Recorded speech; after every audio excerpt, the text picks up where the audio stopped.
I'm live, they say. So be it. I am live. I'm live here, and I don't know where else I'm live, but I'm live right here. I know that for sure. Good evening.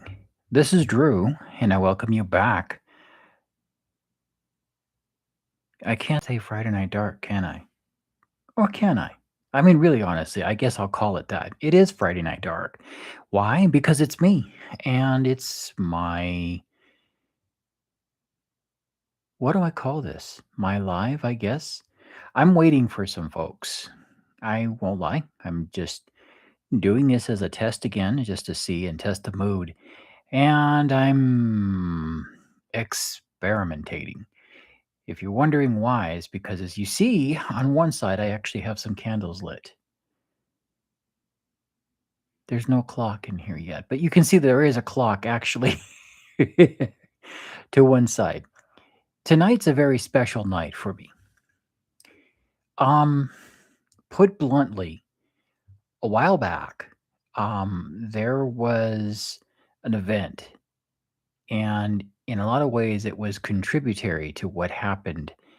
This whole, I don't know how else to call it, this whole venture, this whole odyssey that I've been on for the last 4 years. So let's rewind just a little bit. I've been doing a lot of that lately. I want to look back. But let's see. Welcome to the live chat. I just want to see if there's anybody here. Oh, good. It says all messages are visible. And I'm trying to make sure that I'm just going to send something in here so I know it's me. And then let's see. It says I can do something. So I'm going to start a poll. Question.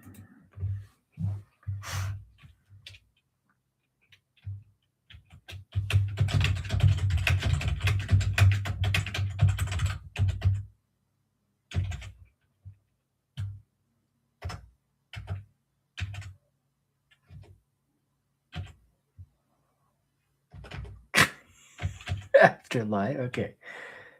There we go.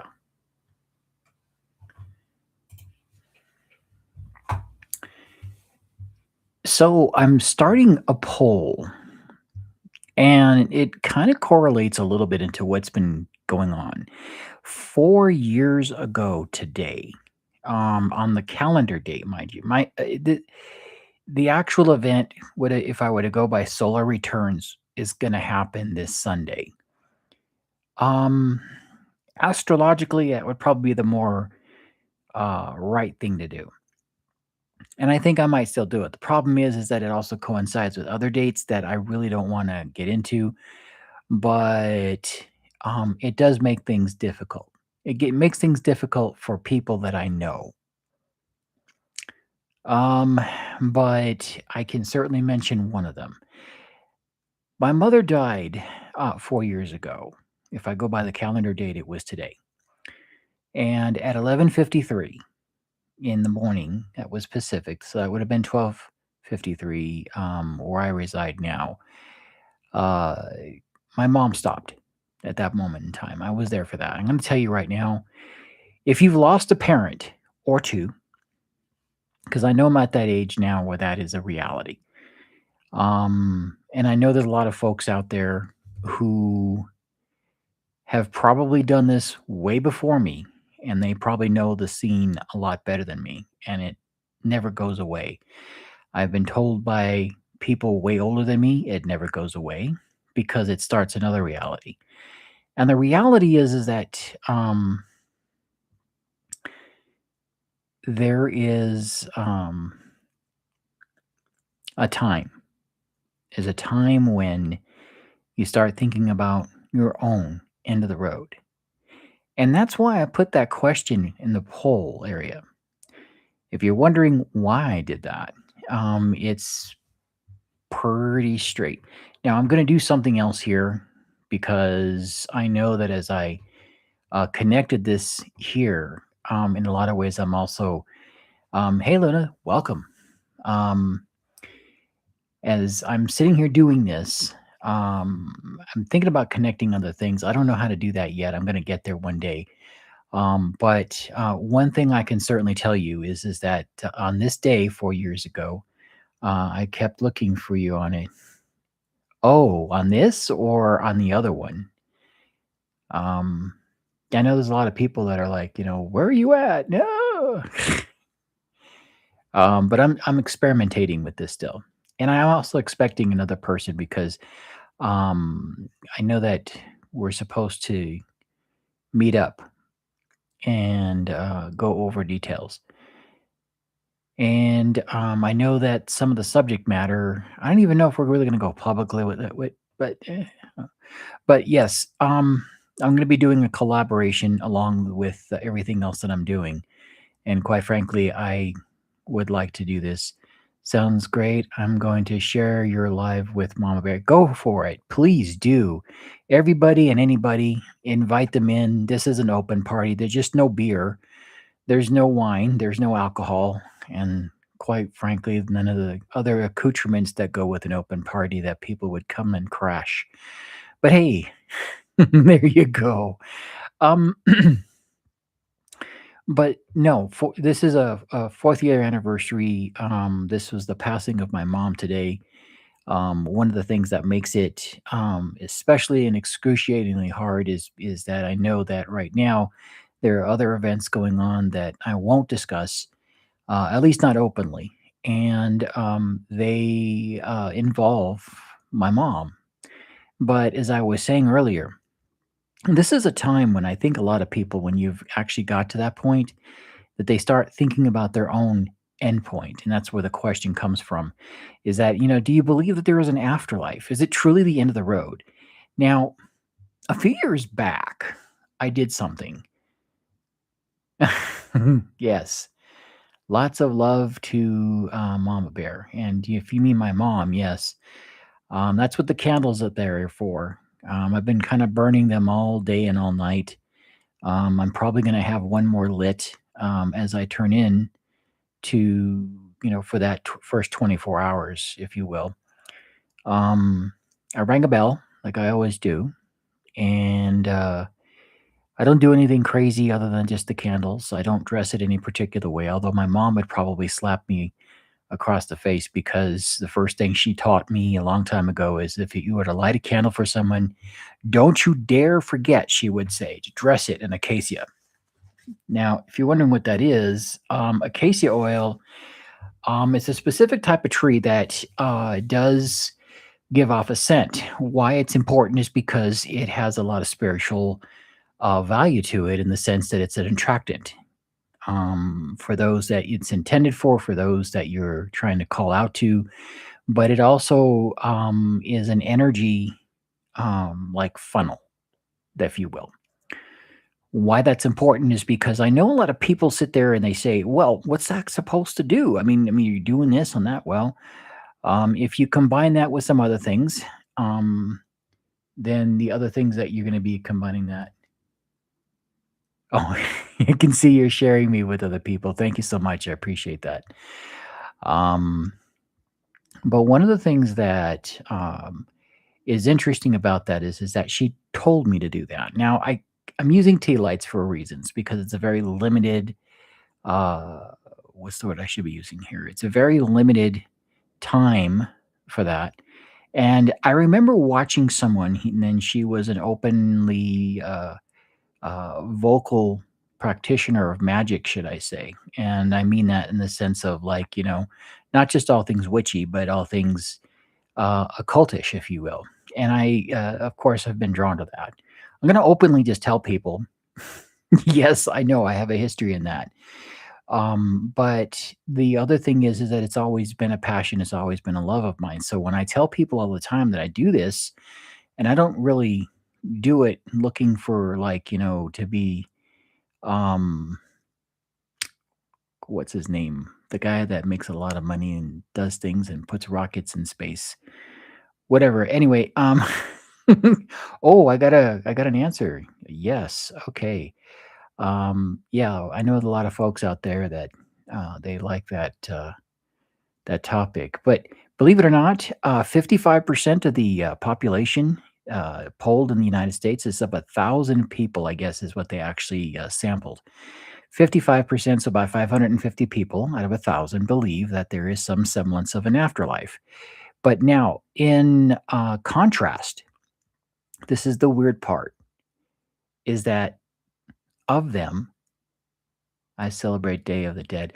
Yes, you are correct. And a lot of people do that. They engage in it in a lot of ways, which I found fascinating in and of itself because there are a lot of people that, despite the fact that they believe that there is an afterlife, they don't believe in ghosts. And there is a difference of about 20%. I don't understand the logic there. If you believe in an afterlife, but you don't believe in ghosts, that means that essentially 35% of us, that's 350 people out of 1,000, will say that yes, they believe in ghosts, but do they believe in afterlife? Or do they think that we just kind of hang around? So, but the one thing that I've found fascinating about that is that, well, that's the point. There's a reason why I'm bringing it up in that point of view. A long time ago, I did actually drive, believe it or not. I was a field service technician and I worked for a communications company and I installed equipment, not just voice, but also data equipment. And I talked to people about a lot of stuff. I was very frank about how I did things. As a matter of fact, I was one of those few people that would even say in a telemarketing place where I had to, a majority of the business, I joked once. I was like, "Hey, I'm going to call and I'm selling you something you don't want to buy." And the guy looked at me funny, like, that's my business. I'm like, okay, yes, I know, but there's a reason why I'm saying it this way. And I was explaining how something works. But then he told me something that was interesting is that he said, "Yeah, we just collect data here, we do surveys, and you can pretty much extract anything that you want out of that survey." Meaning that you don't necessarily just get the direct answer. Like, um, he said, if you are actually talking about, like, ask a question, like, let's say, I don't know, do you think the sky is blue? Okay. I'm getting very, very, very straight with a simple question. Okay. And so you set the number of people. So let's just say it's 100 people. You're going to ask 100 people, do you think the sky is blue? Okay. Now he used that as an example because he said, yeah, all of them, every one of them will probably tell you that, yeah, they see the sky, but then there'll be differences in opinions. Some of them, because they're looking up in the sky and there's clouds, they're going to say it's not blue. And depending on the day, not just the question, you're going to get answers, and they're not going to match. Some people will say, no, the sky is not blue. So a lot of people will say, yes, the sky is blue. But what people don't realize is that the reason why the sky is blue to begin with is because the majority of our planet is basically water. Okay. And so the reflection off of the water turns the sky blue. If we didn't have that water there, you wonder what color it would be? Red. It would be red. I kid you not. This is a true story. As a matter of fact, it was proven because there were a lot of major fires that happened in Australia, and the smoke and all of that ash and soot and everything kind of like wandered in a direction towards the islands in there that were part of like Malaysia and the South Pacific. And what happened is that the sky turned red because it didn't have it was absorbing all the colors that make the sky blue. And so they say that what's supposed to happen is that even though the 100 people will probably tell you it's not completely blue, it might be a light blue, it might be cloudy. There might be one or two people out there that say, no, the sky's red. Now you have a problem because now you got to figure out why do these people say the sky is red? Okay, what's their experience with that? So you have that to factor in. Now here's another thing. You can follow up with another question. You can say, do you think the sky will always be blue? And there's the chaos because now you can extract other data in there. How many people actually think that the sky will always be blue? How many people will think the sky will turn a different color? How many people believe what color it will change? Will it be red? Will it be yellow like the sun? Will it be black? Will it be something else? So it gets crazy. And the significance of it is that when you look at a simple question like, do you believe in the afterlife? Do you believe that there is an afterlife? Well, I got to go back and look and see how I asked the question again. But why that's important is because if you actually have someone that has a specific question like that, and even if it's yes or no, if you followed up with whatever you want, you're going to be able to extract an answer that may not be the obvious. This is one of the reasons why I never liked surveys. I didn't tell that to the guy because he was pretty much confirming what I already suspected is that, a lot of that stuff, they're not always looking for the obvious. But now comes the question, if people don't believe in ghosts, but they believe in an afterlife, then they basically are saying that you don't hang around here. So then that doesn't really go into what's the unexplained, what goes on. Is that imagined? Is that something else? It opens a can of worms I don't think people like to actually explore. And so that's one of the reasons why something as simple as asking if you believe in an afterlife, it doesn't pin you down. As a matter of fact, it doesn't make you religious. It doesn't make you superstitious. It doesn't make you a paranormal person. It just means that you subscribe to the idea that you do, in fact, believe that there might be an afterlife. And to validate that idea, there was a scientist who said that you cannot destroy energy. Why is that relevant? Well, basically, what it means is that there is, in fact, this what's the word I'm looking for here? There's this scientist that when I said he believed that you can't really destroy energy, there's another fact that our human responses are mostly and completely electric in its making. What I mean is that if you were to put some kind of like measurement thing for your head, whether it be your brain waves, your heartbeat, anything, it's an electrical response. Much like the wiring that runs through your house, it's electrical. So what that means is that if you try to measure stuff scientifically, you're probably going to go ahead and find that there are reasons for folks to, see differences in energy levels, if you will. Yeah, that's a very real thing.